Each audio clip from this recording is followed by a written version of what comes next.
تازہ ترین ویڈیوز کے لیے چینل کو سبسکرائب کر کے بیل آئیکن اور آل نوٹیفیکیشن پر کلک کریں تاکہ آپ کو ملے ہر اپڈیٹ سب سے پہلے۔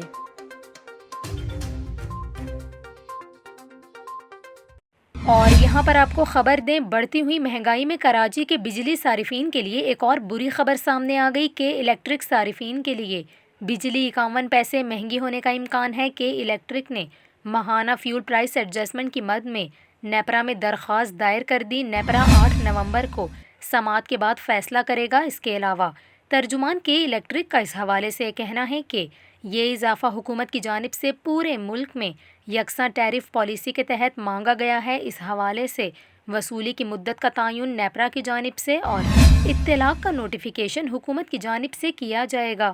واضح رہے کہ اس سے قبل 25 اکتوبر کو national electric power regulatory authority نے کے الیکٹرک کے لیے بجلی 4 روپے 70 پیسے فی یونٹ سستی کی تھی۔